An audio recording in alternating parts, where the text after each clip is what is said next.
Hello, this is your host Ethan, and you're listening to 3Ps in a Podcast.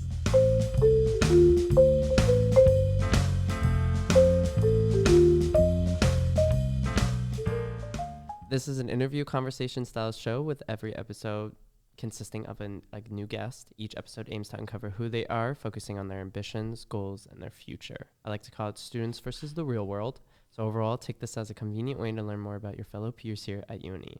Let's dive straight into our next guest. So without further ado, introducing Luke and Heather.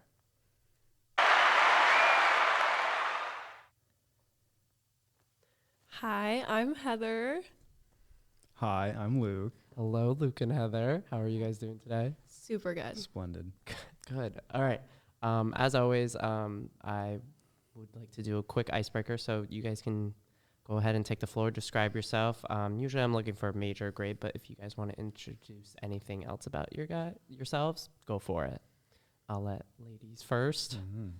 Okay, I am an animal behavior major on the pre-vet track, and I am a senior.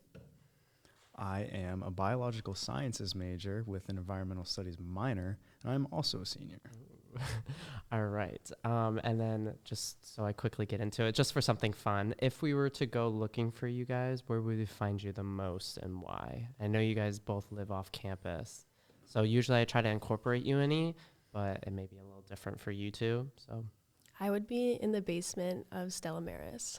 I was going to say the exact same thing. Because that is the new animal behavior Okay, location. I was about to say, because I have never been into Stella Maris and I don't know anything about it. They're trying to remodel it. The basement is now the animal behavior / neuroscience location. So are there like rats in there? Well, that's where the vivarium always was. Oh, Yeah. oh.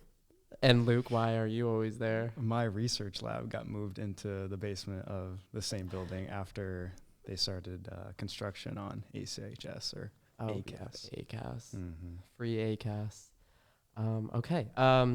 So we'll just get into more about why UNE. Why did you guys pick UNE and versus like any other college, and what kind of directed you guys to come here? Okay, so to be completely transparent, I was not going to go here because my sister went here and I wanted to be cool and different, right? However, things obviously did not go as planned. I toured other schools. I toured UNH and I was going to go there. And then after I toured it, I was like, oh. So I didn't end up going there. And when I toured UNE, I had Professor Olson as my accepted student stay professor. And then I left and I was talking to my parents and I was like, crap, do I actually really like this place?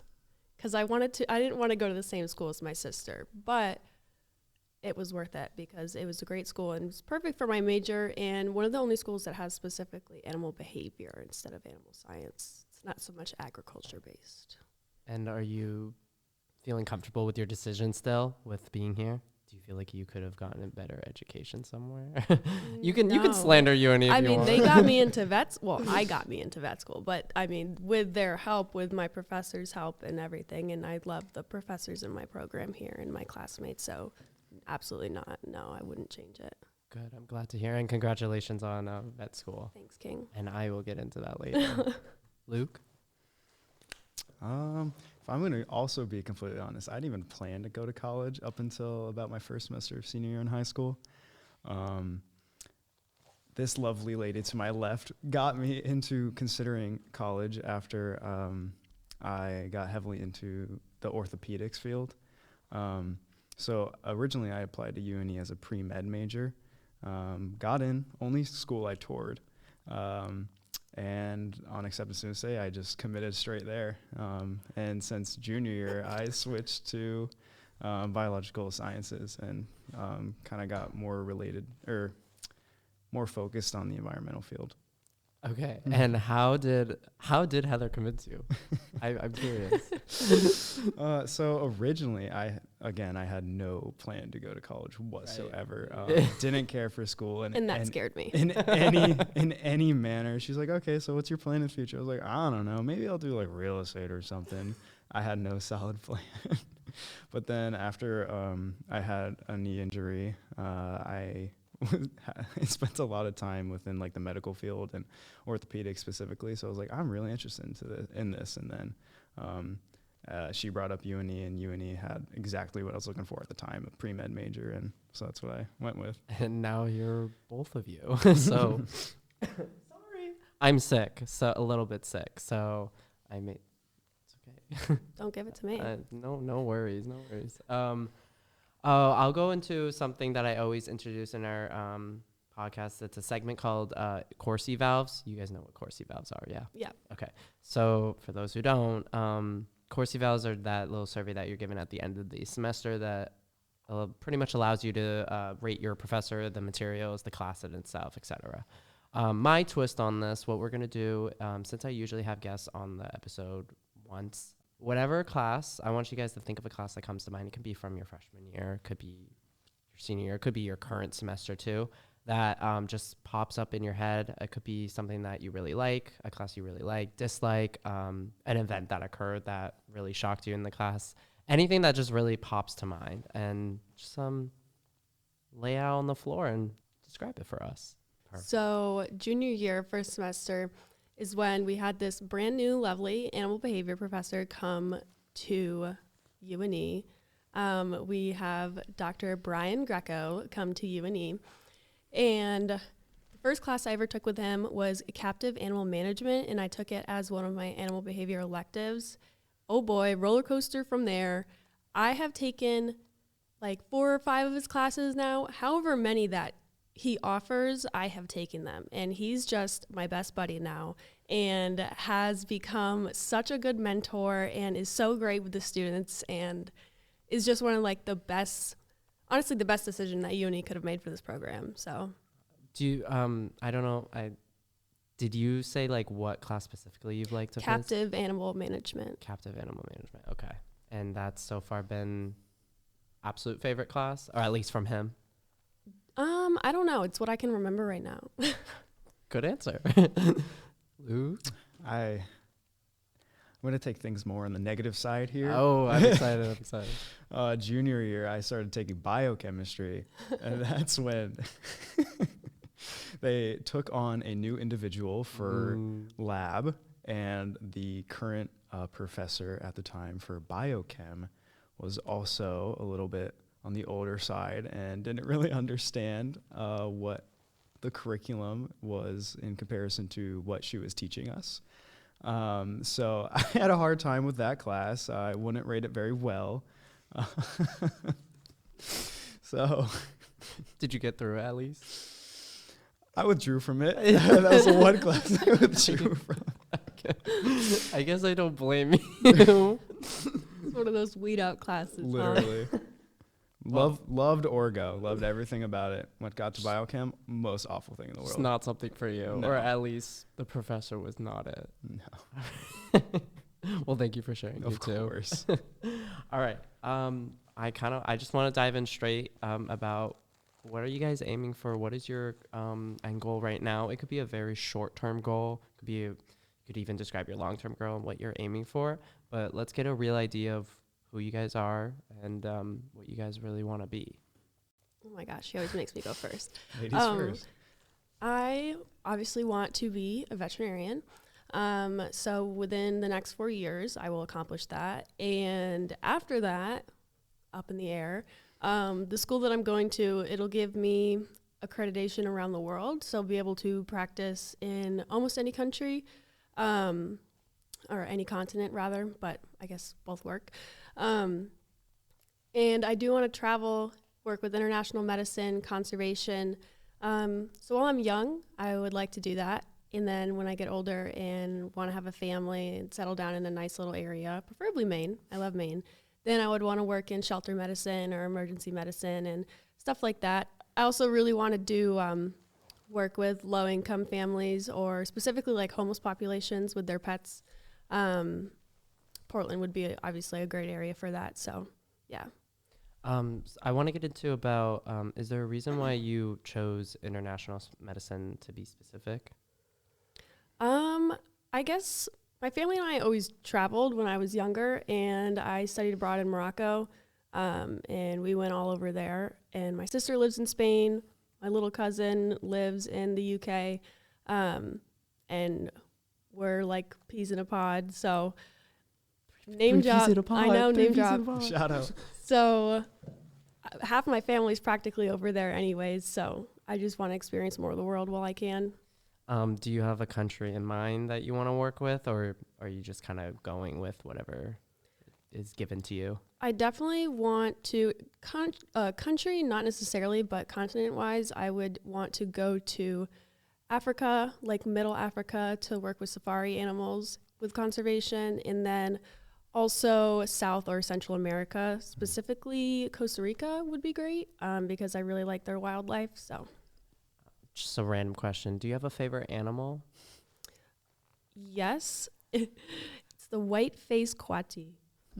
Guys, I'm going to look this up real quick. I want to It's see what it very looks cute. like. I saw them in the wild in White-faced- Costa Rica. How do you spell the third word? It's Quanti? COA, like ITI or something. White face kawaii. Oh, it says it's a highly adaptable social raccoon relative native from Arizona to Argentina. They're really cute. That? Yeah. It is pretty cute. They crawl all around the forest in Costa Rica. Okay, so I've been to Costa Rica so far twice for a club here.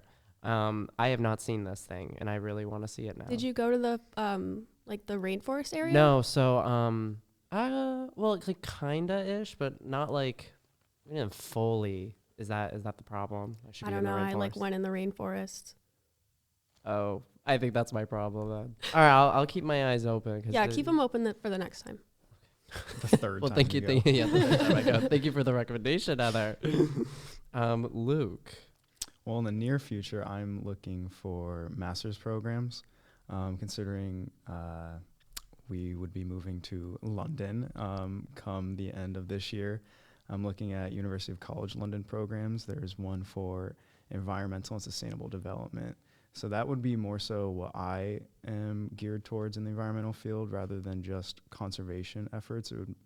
I want to kind of address how we can get other people, like more so social factors to environment. How can we get people in these other areas to really care about sustainability and just building up their, I don't know how I would say it, building up their capacity to really care about these initiatives and more so addressing the human side of things. Yeah, so I remember you told me about London. That's very like exciting that for me to hear. Are you guys like scared at all about this? Like this? No. I feel like this is Heather's decision. So maybe Heather should defend this No, point. I let him have input. It's And all the temporary. schools, that I applied to, what would be your top choices? And he put London as his number one. All right. And you guys have how many pets? Just two. Okay. Well, and we you're- also have the two rats, but they're not allowed to come because you can't bring rodents. Oh. But they're old anyways, so let's give some prayers out for the boys, It's okay. They're lab rats. Yeah, so it's Shauna Yep. Shauna The dog. and and Finley. Finley. And they're obviously coming over as Oh well. yeah. They have to. The Queen They don't- Mary. On the boat. Anyways, so when I went to London, I thought it was super duper expensive, and I was just going there for a day, and I felt like I was already poor being there. So I'm curious on how you guys are gonna work this out because this is very exciting. But do you guys have like plans or anything, or are you just gonna go with the flow, see what happens? I don't know if there's really any other way to do it. All right. Yeah. So I guess kind of going back to your first question, it would be I was debating doing a master's program full-time or part-time. Obviously, for financial reasons, I would get a job in my field, more Right. so an entry-level job, just to do the part-time master's part-time job to, fund the expensive living of the UK.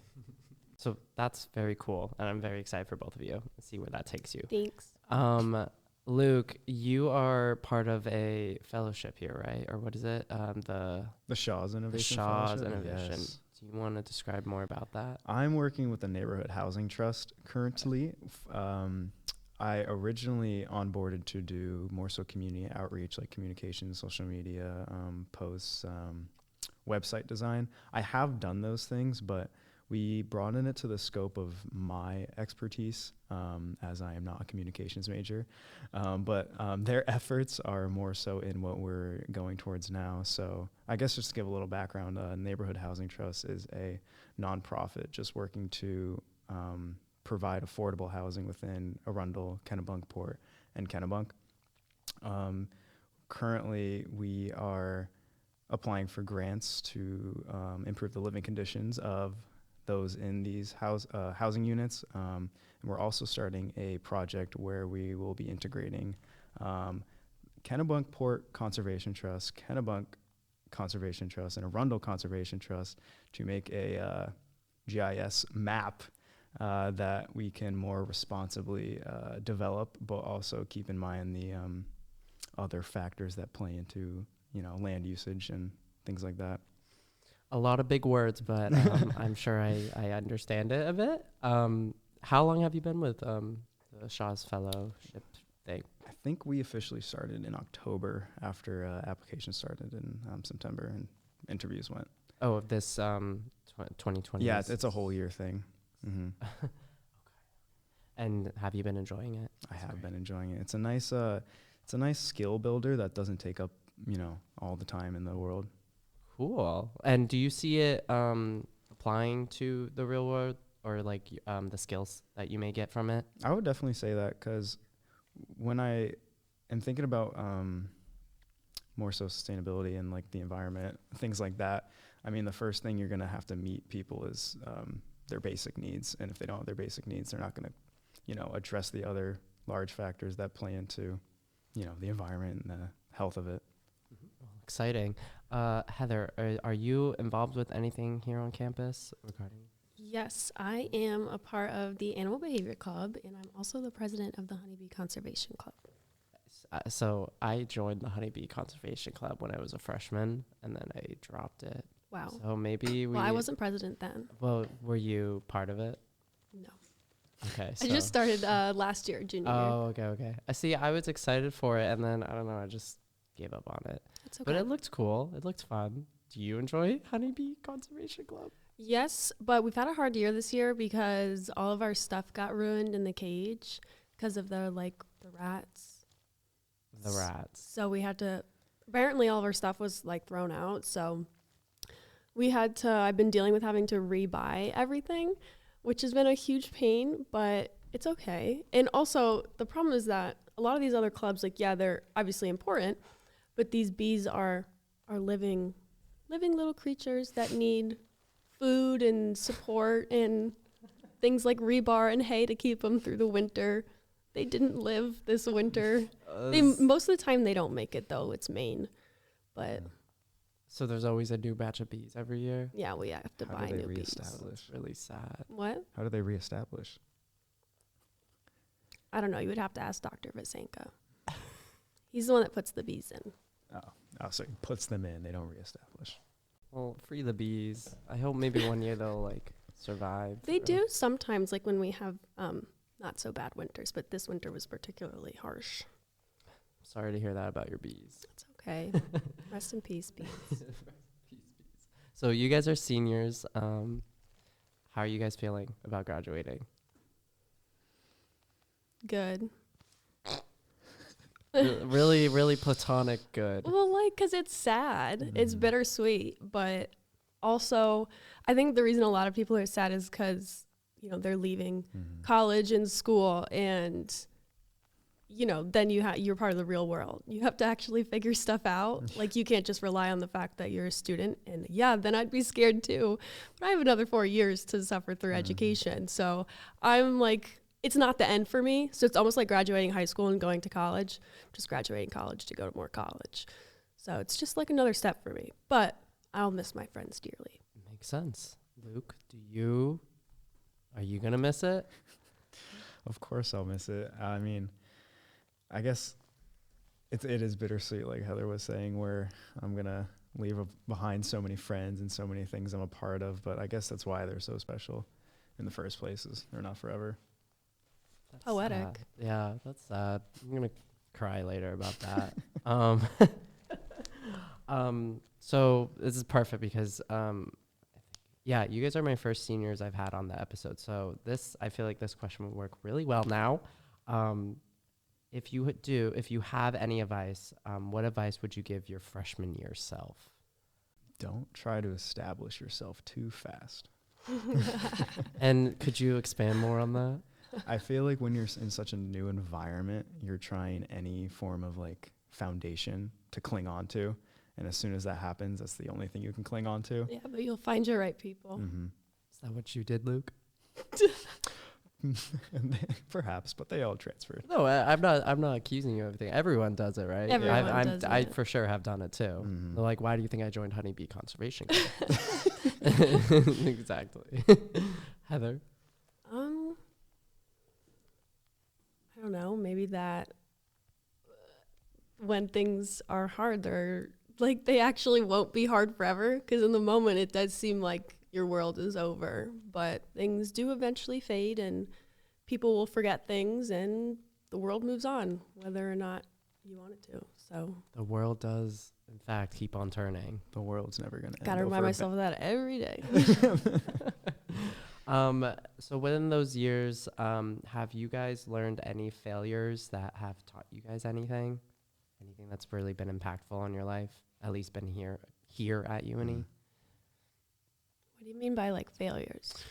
That's a good question. So like, I guess like maybe like more like obstacles or like anything that you thought that you could get done, but then realized that it wasn't really something that you could accomplish, but it, segregated instead. Oh, that's not a good term. My bad, guys. It like, like gave you a detour on a different path, and you still succeeded in that way. Does that make sense? No, it makes sense. I'm just trying to think. Right. Luke, you can go if you have anything. What was the first part of that Oh question? my goodness. What's a failure that taught you something important? Talk about you changing majors, Luke. Well, I was going to say, like, we can go back to the biochem. Okay. I also hated biochem. That could be the only thing I would think of.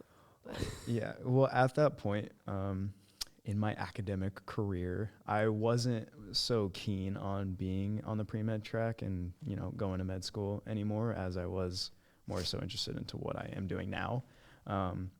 I guess I could say the withdrawing from biochem is what really solidified it really pushed me to be like, okay, I really need to switch this, because if I don't do it now, then I'm not going to be able to be in the field, or I'm not going to be able to establish myself as much in the field as I would like. that's so true. Imagine your orthopedic surgeon in 5 years is just like, yeah, Loki, you don't want to do this. That would have been you, and that would have sucked. Now Yeah. you're really happy. I know a lot of people are scared at withdrawing classes, because then it kind of like messes up their whole schedule, and then they have to like reshape their schedule later and stuff, etc. Do you recommend doing that type of stuff? Like, if you really have to, you should. I do think if you really have to, you should. I mean, it definitely depends on what major you're switching into. Just for me, because when I switched to biological sciences, I didn't have to take biochem again. It just wasn't part of the core curriculum. But if you are going to get a poor grade, in general, it's much better just to get the withdrawal, and you can explain your circumstances if it comes to that, say in like an interview or anything like that. Otherwise, it's just going to take your GPA anyways. So withdrawal completely bypasses that. Does a withdrawal affect your GPA? No, that's kind of the hard. Well, there's the withdrawal with passing, and then the withdrawal with Right, that's true. like that. Yeah. Because I was passing at the time, but I just withdrew it Smart man. preemptively. That is smart. I mean, it was also in a combination of the other classes I was taking at the time. Where Oh yeah, you got screwed. I can't remember what it was. It was AP and P. It was AP and P, Genetics? biochemistry, and I think and Oh genetics. yeah, we were in genetics together. and genetics at the Oh, same really? time. Yeah, we were. I took mine sophomore year. I remember. Mm-hmm. And then just another elective. But many in my major at the time were struggling with having all three of these high-level curriculum classes being an issue. So being able to at least withdraw from biochem let me focus way more on genetics and anatomy at the time.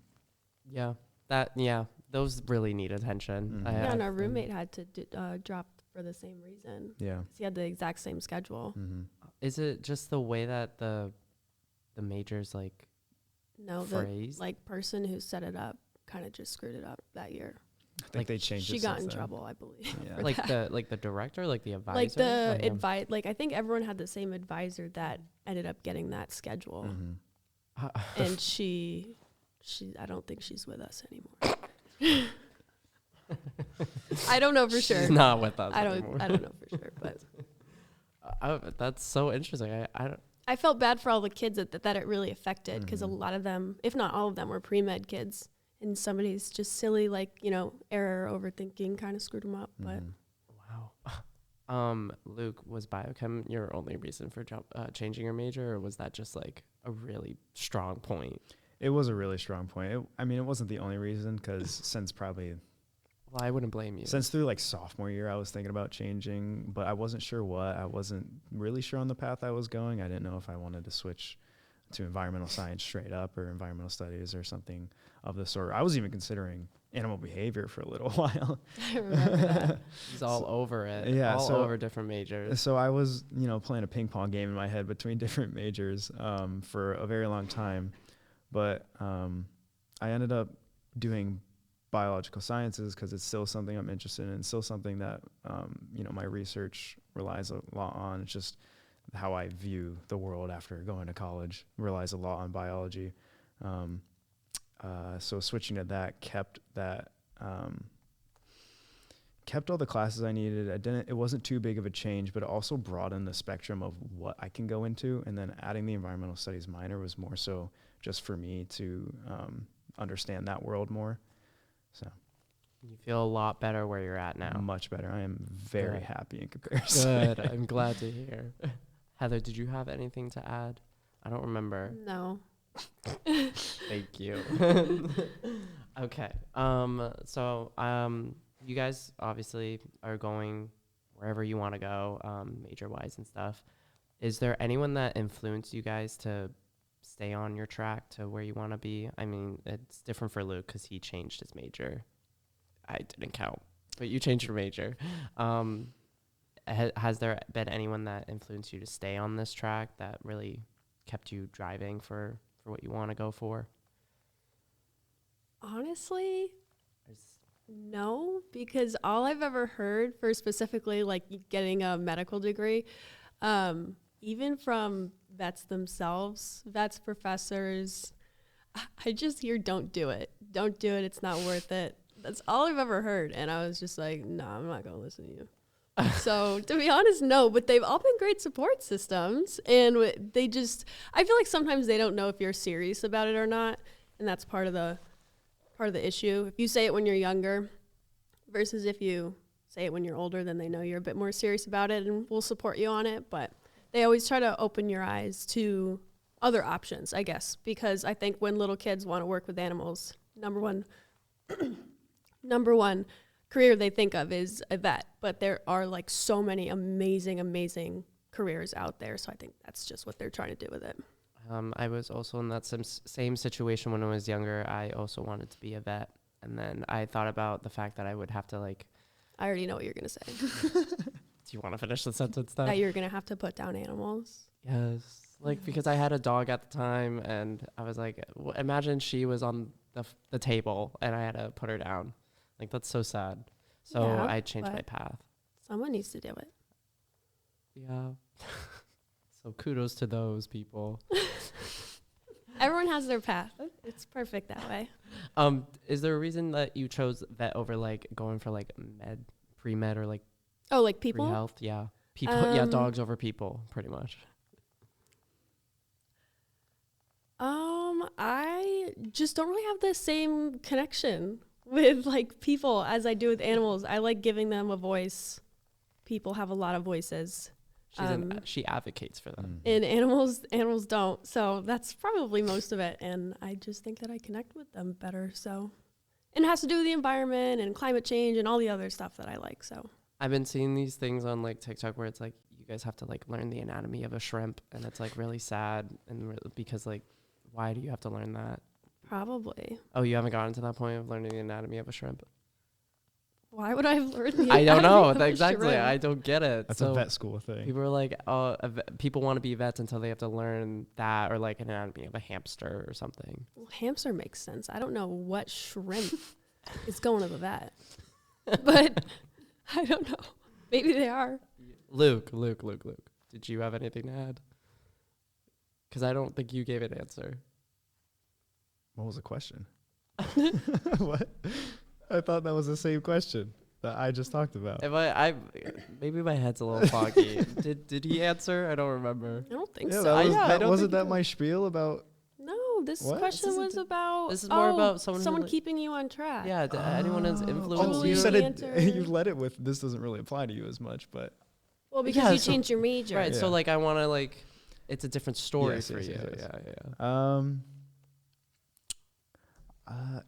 I guess it wouldn't be as much as like having someone help you stick with what you're continuing, but more so having someone like in your corner for That's valid. understanding what it is that you really want to do, regardless of the actual position you're in. So that's what I was at. I had my research lab manager advocating for me, or like pushing me to do something that I obviously enjoyed more. I had my other academic advisor also pushing me towards that. They just saw that it was something that I was much more interested in, more inclined to do. And also our other guest, Heather Marvin, also saw the drive I had for the field I'm in now rather than the one I was in at the time. Cool. I'm glad you're still here with us, by the way. Of course. Not like That's that. a little morbid. Not like that other advisor who's not here with us. because Okay, she messed look, up. that's just a rumor. I wanted to just to add it in. God, I sound so nasally on this. Because you guys are seniors, you live off campus. Is it the best decision you've made? Do you recommend living off campus, or do you think people should stay on campus? Yeah, I mean, definitely live off campus. I think it's a great, part of senior year. But I do miss certain aspects. Like me and my roommates, we've lived together since sophomore year, and we do miss. But I think half of it is just missing the memories of sophomore and junior year. But also, you're at the dorms and you have access to Freddie Beach, and the hockey games are super close and everything. And now when you live in Saco or Old Orchard Beach or wherever, you have to be actively thinking, oh, I want to go to campus and do this activity. So it has to mean a whole lot more to you to do that. I was about to get into that. I agree. I think you need a lot to motivate you to actually Definitely get into your car and actually drive to campus. Do you have any strategies in adapting to living off campus? Like some people may recommend that for your schedule to keep all your classes together. Yeah, so then you're I not tried to going do that. Yeah. on and off. I just treat college as like a 9 to 5. When Basically, you're a yeah. commuter. Yeah. You just okay, I'm going to stay on campus for this 3-hour time window and just do my work so I could go home and do nothing. And most of the time, do you do that? That doesn't Yeah. fall through? He does that. I don't. I can't. Because that's the pickle I'm in right now, because I'm going to be living off campus next year as well. And I've tried to make it so my schedule is tight and that everything is kind of going off one another, and then I can go home. But there's some days where it's that doesn't happen. That's okay. I think it helps a lot with separating, your at-home situation and your work school situation. It's nice to have a space that is completely opposite. No, from the I other completely part. agree. I don't, that's my mindset is I think if I go home, I'm not going to get any of my work done. It's just more of a space for me to chill with my roommates and kind of decompress versus bringing a project into my Yeah, when house and I trying to was do on it. campus, I felt like I was always in school That's mode. true, because Yeah. you never leave school. Mhm. Right. And I don't know. No, but do it. No, I will. Okay. I already signed the lease and Okay, stuff. we're good. We're good. I just need some ways to, cope with it. It'll just do it on its own. After a while, you'll be like, oh, I have to do that no matter what, don't I? Right. And you guys live in, Saco-ish. Ferry Beach. Yeah, Ferry the Beach. Camp Ellis part of Saco. Yeah, if you look right across the water from Freddie Beach. Oh, yeah, yeah. we're Oh, right yeah, there. yeah. You're right. Yeah, that's our beach. I feel like they should build a bridge there or There something. used to be a little ferry Ferry. that brought kids to Yes. school, and then they didn't. So Have we to want to drive- kayak to school one day. Yeah, We have to yeah. do that when it's warmer. Because it's quicker than driving. It takes 20 minutes to drive here because now we have construction on our main road. 20 minutes to drive to school, but I bet kayaking would be quicker. We Mhm. thought about buying a boat. Like, A dinghy. I dinghy. can't swear. I'm not allowed to, but like, Yeah, we thought about buying like a little ringy dingy Like boat. a rowboat. Okay, well, I didn't want a rowboat, but yeah, because it would be quicker, but we didn't end up doing it. I think you guys should have. I think It would have been funny, right? I That thought is so. so funny. Imagine just pull up to school in a row. No, that's great. Do you guys like the area that you live in? Did you or would you have wished to live on like Hills Beach? Because I know a lot of students try to aim for that. I mean, I love the area. I guess it's different in comparison to Hills Beach. I mean, I never lived on Hills Beach, but honestly, like area-wise, it's kind of the exact same vibe. I guess it's just the Yeah. proximity that matters. Proximity wise, like it's super nice to be that close to campus, but also we're right next to UB and everything. So when you want to have a night out, or like basically I would say half of the senior population lives in Old Orchard Beach because it's just so densely populated. And the So commute to Portland is much quicker. yeah, it's like 17 minutes from where we live, which is awesome. Definitely way shorter than from campus. Yeah. So we'll slowly wrap it up here. But before we do, is there anything you guys would like to leave to the listeners? Could be advice, recommendations, anything. I would say just that it does always get better. I know I said that earlier, but a lot of people do feel like, one bad thing happens and it's the end of everything, but people will just forget once the next thing happens, or you'll forget once the days get better and the sun's out for longer. So I wouldn't worry about it too much. Amen. Nothing is ever as bad as you think it's going to be. Oh yeah, that was his senior quote in high school.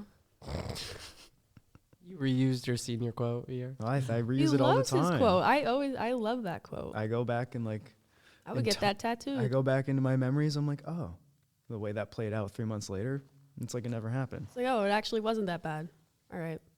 Or it led me to like a better thing, because if that didn't happen, then So true. who knows where I would have been. You're right. I shouldn't be hating on it. I do like it. It's I do poetic. It is Ethan. poetic. You should give it to Jackson to give for our quotes for volleyball. Thank you for listening to 3 Ps in Podcast. And of course, thank you for listening to our wonderful guests, Luke and Heather. And thank you, Luke and Heather, for taking your time to chat with me today. Of course. Thanks, guys. Thank you. I hope you learned a thing or two from them and hopefully found them as someone you can look up to or can relate to. A big thank you to my good friend Avery for producing the intro and outro jingle, currently studying at Berklee College of Music and Arts. Another thank you to my good friend Miranda, graphic designer, for creating the amazing logo. If you want to check out more of her work, you can find her on Instagram at miranda.madeit. Have a spectacular day, afternoon, night, and next time we'll be back with a whole new guest.